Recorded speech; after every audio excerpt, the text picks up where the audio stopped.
In 1911, the highest court in the United States did something it had almost never dared to do. It looked at the most powerful company in the country, a company that controlled the oil in nearly every lamp and engine in America, and it ordered that company destroyed, broken into pieces, dissolved by the force of law. The newspapers called it a defeat for the richest man in the world. His enemies celebrated in the streets. And the man himself, an aging figure out on a golf course, is said to have received the news with a strange calm. Because he understood something none of them did. They had not ruined him.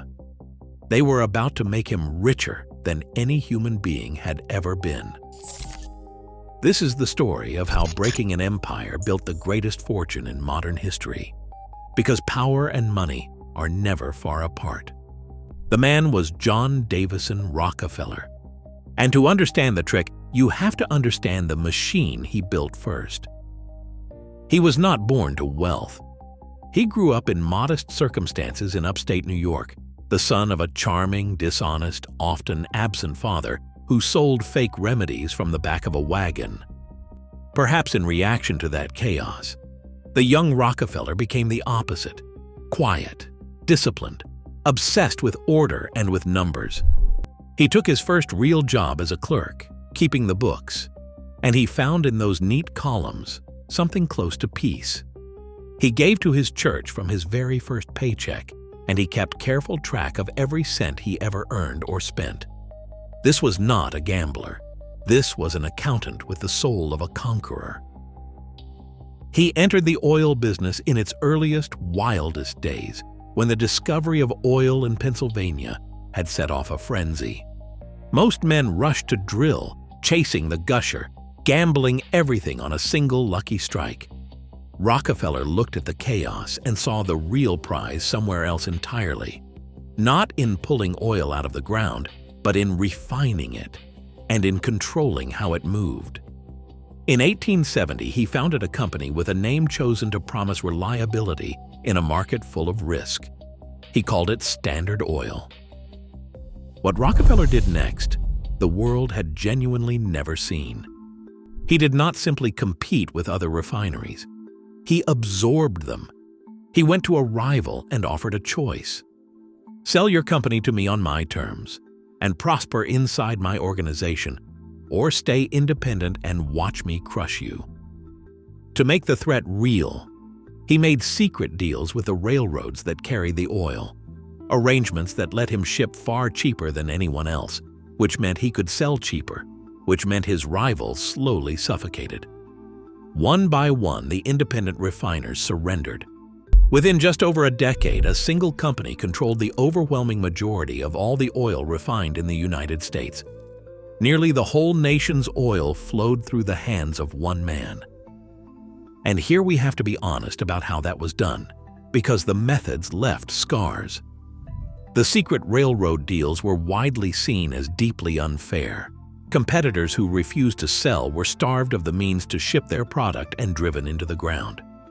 A pioneering journalist named Ida Tarbell, whose own father had been broken by these tactics, spent years documenting exactly how the empire was built, and her work turned the public against the company with a fury that never fully cooled. Standard Oil delivered cheaper, more reliable oil to millions. That part is true. But it did so by methods that many Americans came to see as ruthless beyond forgiveness. Both of those things are true at once, and the story is dishonest if it tells you only one. That fury is what finally brought the government down on him. For years, the public and the politicians circled the great monopoly, and at last the case reached the Supreme Court. In 1911, the court ruled that Standard Oil was an illegal monopoly and ordered it broken apart into more than 30 separate companies. On paper, it was the dismantling of the most powerful business empire in the world. It looked like the end. And now we reach the strange, quiet heart of this story, the thing the celebrating crowds completely failed to see. When Standard Oil was broken into pieces, John D. Rockefeller did not lose those pieces. He owned a large share of the original company, and so, when it split apart, He was handed a large share of every single one of the new companies that came out of it. He now held stock in more than 30 separate oil businesses, each one suddenly free to grow on its own, in a country about to fall completely in love with the automobile. And that is exactly what happened. Freed from the giant parent, each of these new companies, names that would eventually become some of the most powerful corporations on the planet, began to grow independently. Investors who had been wary of the monopoly now bought eagerly into the separate firms. The value of the pieces added together climbed far higher than the whole had ever been worth. Rockefeller, sitting on a slice of all of them, watched his paper fortune swell to a size no one in human history had ever reached. It was in the years after the breakup that he is widely regarded as having become the world's first true dollar billionaire. The punishment had multiplied the prize. Think carefully about what actually occurred here, because the lesson is sharper than it first appears. A monopoly is one large thing, and a large thing draws fear and lawsuits and a ceiling on how high its single stock can climb. But 30 growing things, each free to chase its own market, each able to attract its own eager investors, can together be worth far more than the one thing ever was. The court had tried to cut the fortune down. Instead, by accident, it had planted it in 30 fields. The richest harvest came after the empire fell. Now, in fairness, this was not pure genius on Rockefeller's part, and honesty demands the balance. He did not plan the breakup, and some historians argue he would have been wealthier still, or at least more powerful, had the company stayed whole and unchallenged. The timing was also extraordinary luck. The breakup landing just as the automobile created an explosion in demand for gasoline that no one could have fully predicted. So this is not a tidy tale of a mastermind outwitting the law.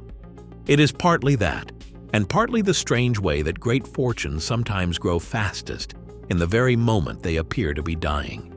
And that is the uncomfortable lesson folded into all of it. We tend to assume that breaking up great concentrations of wealth and power simply reduces them. Sometimes it does, but sometimes the pieces set free are worth more than the whole, and the person who owns the pieces walks away richer than ever, while the public believes justice was done. The same question hangs over the giant companies of our own time, the ones so large that people argue they should be split apart. The honest answer history offers is unsettling. Breaking up an empire does not always punish the person who built it. Sometimes it simply hands them 30 fortunes in place of one. John D. Rockefeller understood that on a golf course in 1911, while the rest of the country cheered his defeat, because power and money are never far apart. Discovery continues.